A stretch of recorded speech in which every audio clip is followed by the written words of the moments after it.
ఇందూర్ నగరాన్ని అన్ని విధాలా కాపాడాలని సుఖ సంతోషాలతో పాడి పంటలు బాగుండాలని గ్రామ దేవతలకు వేడుకున్నట్లు urban MLA Dhanpal Suryanarayana K6 కు ఇచ్చిన ప్రత్యేక ఇంటర్వ్యూలో తెలిపారు.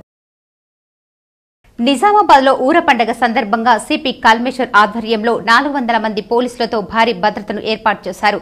గ్రామ దేవతల ఊరేగింపును ఏసీపీ రాజా వెంకట్రెడ్డి పర్యవేక్షించారు. గతంలో కలరా ప్లేగు వ్యాధుల బారిన పడి ప్రజలు పశు సంపదను కోల్పోయేవారని వీటి నుండి రక్షించేందుకు గ్రామ దేవతల ఊరేగింపు నిర్వహించి ఊర పండగ నిర్వహించుటకు చాలా సంతోషంగా ఉందని నగర మేయర్ నీతూ కిరణ్ అన్నారు.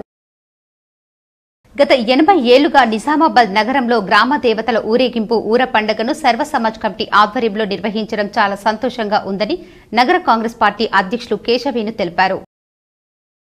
జిల్లా కేంద్రంలో జరిగిన ఊర పండగ వేడుకలు అంగరంగ వైభవంగా జరిగాయి. కిల్లా ప్రాంతంలో మొదలైన ఈ వేడుకలు మధ్యాహ్నం ముగిశాయి. పార్టీలకు అతీతంగా కులాలకు అతీతంగా ఈ వేడుకలు నిర్వహించారు.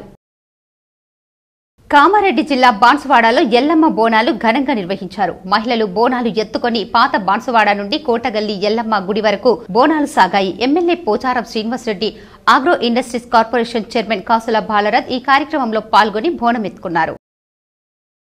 సాలూరా మండల కేంద్రంలో వెంకట్ పటేల్ గ్రామ పెద్దల ఆధ్వర్యంలో అంగరంగ వైభవంగా బోనాల పండుగ నిర్వహించారు.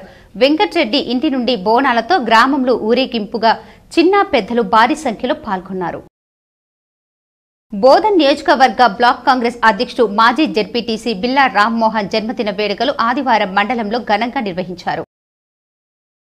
ముక్కల్ మండల కేంద్రంలో న్యూ హోరిజన్స్ పాఠశాలలో కృష్ణవేణి హైస్కూల్ బోనాల పండుగ కార్యక్రమాన్ని ఘనంగా నిర్వహించారు.